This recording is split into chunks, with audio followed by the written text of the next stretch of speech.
welcome back. This is the dirty house, if you can remember, that was really yellow. What we're going to be doing is converting this from a 3-bed house to a 4-bed house. I'll turn this around in a second and let you know. I'll also, at the end of the video, I'll put the numbers, because I know a lot of subscribers said I haven't been advising numbers recently, so my apologies. This one will have the numbers on right at the end. It'll be the purchase price, renovation cost, GDV, and a return on investment for our client. So this is the front door right here. And what you do is you walk in the front door, you turn left, so behind me, this is the front living room or dining room if you want the dining room. So I will face the front door right now. So you walk straight through. This is the living room, what was. I will turn the camera on shortly. You will see, there's the back patio doors, all stripped out. And I'll show you a little bit more now by turning around. Any questions, comment below. If you haven't already subscribed, don't forget to subscribe below. I am doing the Ask Me Anything as well, so if you're a subscriber, you want to have a one-to-one with myself, I'm doing between 30 and 45 minutes each person, and I'm recording it to help others learn more. It'd be great to have you on. So let's turn around, let's see how we make a 3-bed into a 4-bed family home, increasing that rental as well. So let's have a look. So here we are, that is the front door. You can literally see that lovely Minton floor there. So what this was originally is, if you can see there the door, you got a bit of a doorway to your left. But that wasn't always a doorway. That is literally an old-fashioned corridor. So what used to be, or an alleyway, what we call it. So this here is not original. You used to walk in here, walk along in between the two houses. So this wall here on the left is a party wall right here. And you used to walk down here to get into your back garden and the neighbour's back garden. But over time, each house has adopted each alleyway to the right hand side facing the front. So let's start from the ground floor. You walk in here, look, there's that lovely floor. And what we've done, all the ceilings are really like dark yellow with sort of nicotine and probably 15-20 years of not being renovated. We're going to drop all the ceilings, we're going to replaster the board to allow a nice smooth finish. We came to this and a builder was saying to the client, it's okay, we'll just paint them. And once at the end, I'll give you the numbers, like I said. I'll also give you a bit more of an insight why we got this job. And we were easily 10 to 15,000 pounds higher than the next builder, and we got the job. But I'll tell you exactly why. So, drop ceilings, walk in, turn left. This is, it can be a living room, a secondary living room, it can be a dining room, it can be a study, but it's a really nice size, really nice. Those feature up there. You can tell how old the house is by that ceiling lamp. So yes, that's the front lounge. Into the middle lounge. Once again, we are dropping all the ceilings. You can literally see how yellow this was. That was a picture right there. Let me get into this room. So a really nice size, understairs pantry. But as I said, this used to be the alleyway. You walked all the way down here, right behind me, into the back. So drop ceilings all the way through. But look at that. It's a shame sometimes how some people are actually living. This is a probate property. A person passed away in hospital, sadly. But you can see this was where all the pictures were, the family and friends and all the memories they've made, really. Because what we do, don't we? We all get pictures and put them on the walls. Yeah, this is the middle lounge.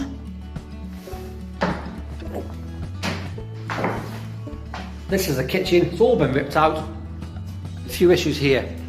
That is a single brick wall. I'll show you why in a minute. So we've got stud this off, we've got to put insulation in there, in between the joists. I'm also going to use thin black plasterboard on top as well. Studded all the way around. In this section here, from there, that is a vaulted ceiling. You can get underneath that from the outside. So we're going to put a door on that to stop the ventilation as much as it is now. We've replaced the rotten floors already. In the back garden, if you haven't already seen the other videos, I'll put a link above, start off with video 1. But this back garden, you can see, there was a massive shed here, full of belongings, full of bird cages and tools and fishing gear. And there was also the equal size right there.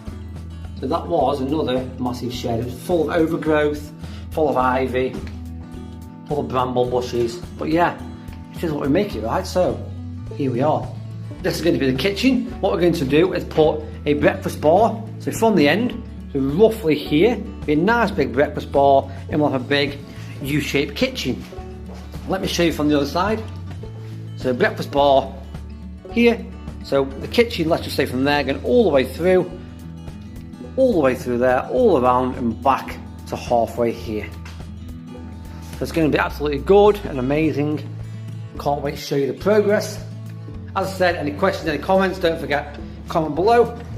I do keep saying it because I do want more subscribers watch this and learn.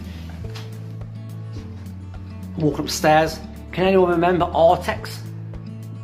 The worst Artex I can remember is the spiky stuff. When you walk past it, you cut your skin or rip your clothes. So, I'll tell you a few things afterwards as well in relation to this.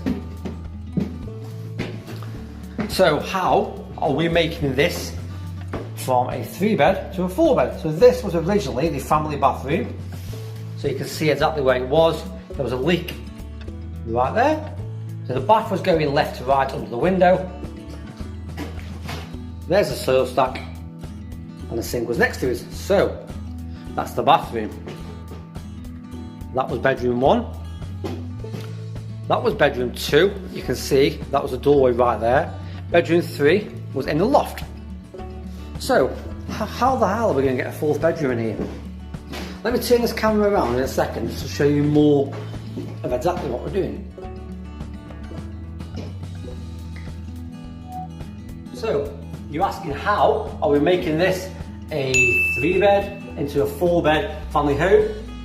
Through there, as I showed you, that was the old bathroom.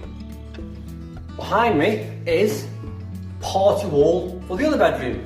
What we're going to be doing is, come on round, follow me, follow me. So, hope you can see okay. But that wall behind me, we're going to incorporate that bathroom into a kid's box room. We're going to bring this door, well, that wall, sorry, all the way up to this window frame.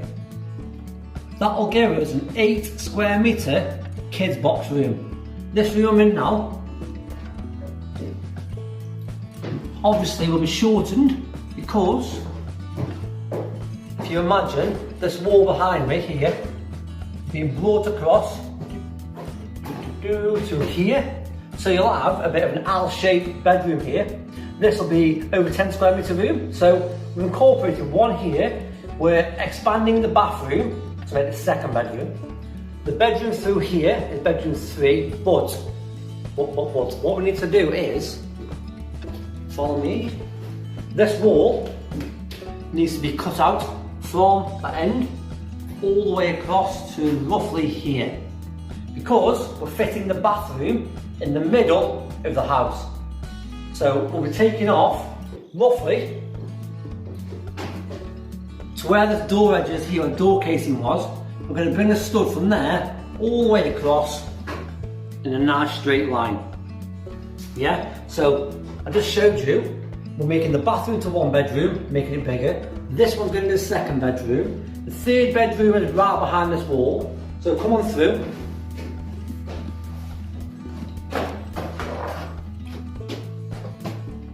As I said, this was bedroom 2, but now bathroom 1. Bedroom 2 next to it, this is now bedroom 3. But what we're doing is, this is going to be the doorway for the bathroom, which is there. Yeah, this is the bathroom doorway. We're going to put a stud wall in. You can see the chimney behind me. Oh, yeah, there's a wood in the way, look at that. Woo. So, this chimney, the stud wall, is going to go straight. We're going to put a 1500 bath. Not the biggest bath, but a 1500 bath will fit in inside the chimney edge all the way across through this wall. That's why we've got to take out a section of this wall so the bath sits slightly in the wall. It's not a lot, but it sits slightly in the wall. There's going to be a bit of a curve back. What I'll do, I'll put a video down below here so you can see my imagery that we share with the builder of what we are thinking. So you think, are you going to get a bath in there? I'll show you. I've done it on Floor Planner, which you can use as well. I'll put a link above as well so you can see how to use Floor Planner. But the bath will sit tight up against that through the wall, and the taps will be either straight through or on this returning wall here. But I'll show you the pictures, exactly what I've done, so you've got the image. Then, obviously there's no door now for this bedroom. We're going to put the door over there. So I'll turn you back around, give you a better visual, because you don't see my face, so watch this. So here we are, as I said, that door was the bedroom door. If it stops moving, there you go, was the bedroom door. Now we're going to have a stud wall, roughly from there, all the way down to the chimney. Then we're going to put a new doorway in, over there. That door is going to be for this bedroom. As I said, bedroom 1 is the old bathroom, bedroom 2 is next to the old bathroom, this is bedroom 3, and bedroom 4 is in the loft. So let's go look at the loft. So what you'll be doing now, you'll be walking down here, turning right, and that's a bedroom door right there. And bedroom 4, obviously up in the loft. Let's go up and have a look.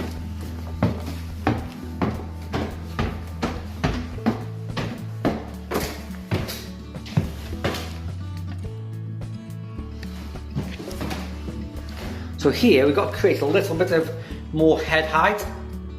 You can see as you walk down the stairs there. That bit of a bulkhead you can see with still a bit of wallpaper on, which is here. We're going to take that out, put it on more of a curve, roughly where that line is, gives you more of a head height. It's still okay, you can get under, but we want to make it a little bit more. But then, we're going to bring that wall all the way up to that beam. I don't see the point in having it half-heartedly. You're better off just running that all the way up and putting a storage cupboard underneath.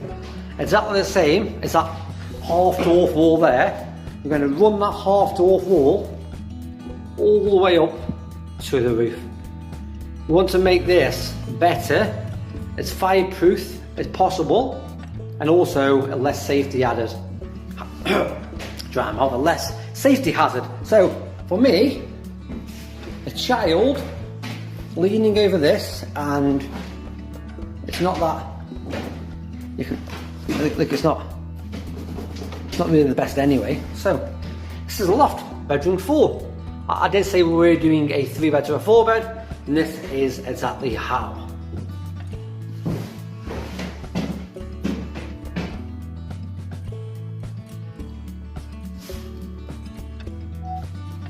So a few of the questions are, why did we get this job compared to the other builders? As I said, we were 5 figures higher, I think it was 10 to 15 grand, I'll look when I get back home, than the next builders. Why? Because we've got the trust, we've got the relationship. That doesn't obviously always get you the job, because 10 to 15 grand higher, no matter what friend you are, it's a lot more money. Okay? We've got the reputation in the area, we get the job done, but a few things to be careful of. Why are they that much lower than me? Am I actually that much higher, or am I more realistic? Does that make sense? Because a lot of people, what happens is, especially most times, if they've got a stock gap, let's just say they're coming off one job, going to another one in 1 month's time. A lot of builders, and I've been to many where we've had to put the problems right, they put in a stopgap job. Honestly, all the ethical builders wouldn't do this. They'll come in here, for example, this job is over £40,000. They'll come in and say it's a 25 grand job. Why am I so far out? We get a quantity surveyor's report. He comes around, itemises, quantifies and costs the job. We then go over that, see if we can do any saving for the client. So someone can't be that far off a quantified estimate, a quantified quote. So ask you that question, why are they lower? I'll tell you why, because of that stopgap. What it is, exactly, is this. They've got that 1 month gap. They'll tell you this is a 25 grand job. Guess what? As soon as they spent the 25 grand, you won't be able to contact them, you won't be able to find them, and then guess what again? You'll probably ring someone like myself, I'll have to come back out, and my cost will be another 25 grand, no doubt, even more. The reason being is, just because you pay someone 25 grand, and let's say my cost was 45, that doesn't mean my cost will give me 20 grand. So 25 plus 20 was my original 45, as an example. The issue is, what they would have done, they would have come in, stripped out maybe put door frames in, maybe put them hinged the wrong way, they may have done the first fix electric and plumbing. Try and get a plumber, try and get an electrician to sign off somebody else's work on first fix. How can an electrician chase a wire that's been plastered over maybe from that side of the building to that side of the building and say that they've done the work? Someone got to sign it off. So always be careful of people putting in that cheap quote. Cheap is not always best. Neither is the highest. That's why I'm not the highest. That's why I say the client comes to me, tells me their job, tells me their vision. I'd say, no, that can't be done, but what we can do is X, Y, and Z. I go away, I create a floor plan on floorplan.co.uk. I'll put a link to that as well above so you can watch how to do that. I go away, get a quantified report, do that. On this building, that other builder didn't mention an asbestos report. As part of health and safety regulations and CDM, you should be doing asbestos surveys on every single project you take on. There was zero asbestos on the material, walls and roof of the building. There was one place that was asbestos, right where I'm standing. It's a very thin layer of black adhesive that's barely visible now, they picked up on. It can be taken away by an unlicensed person, or it can be left painted over or carpeted over. But without me doing that asbestos, I wouldn't have known that. But I would have been putting my builders at risk. When people get asbestos, it can take about 10 years to get it. What you don't want is someone coming back in 10 years' time, checking all the jobs they did, and then coming to you and trying to sue you because you didn't do one. It's on average, depending on the size of the building, you'll be paying about £350, £600, just on average. Obviously, all around the UK will have a variant. That's why I'll put a big variant on the cost. So that is why. The other reason is, I was walking around with the other builder, these walls had on them, it looked like red Christmas paper. He was saying, it'll be okay, we'll paint over that. No you won't. How the hell are you going to match in wallpaper that's no doubt over 15, 20 years old? You walked in and said, yes, it needs a rewire. You're going to chase out the channels for the electric. Then you're going to patch that in. It was a bodge job from the start. Trying to paint these yellow ceilings that you can literally see where the pictures were, and that's heavily stained in sort of nicotine. That'll take a lot of coat. Why not just drop the ceilings, put insulation in as well to help with the thermal and sound above, and then do a nice smooth finish of plaster. So as I said at the end, I am going to do the purchase price, renovation, ROIs, etc. But it's getting dark, I'll go home, I'll do that on the end of the year. I'll show you my spreadsheet, show you the returns, I'll show you my quantified report, I'll get everything involved in this video. So I hope you've liked this at the moment. If you haven't done subscribe, I have said it 4 times already, subscribe below, smash the like button, don't forget, ask me anything, coming soon, and I could be speaking to you soon. So I'm just going to go home, finish this video off. It'd be great to hear from you soon.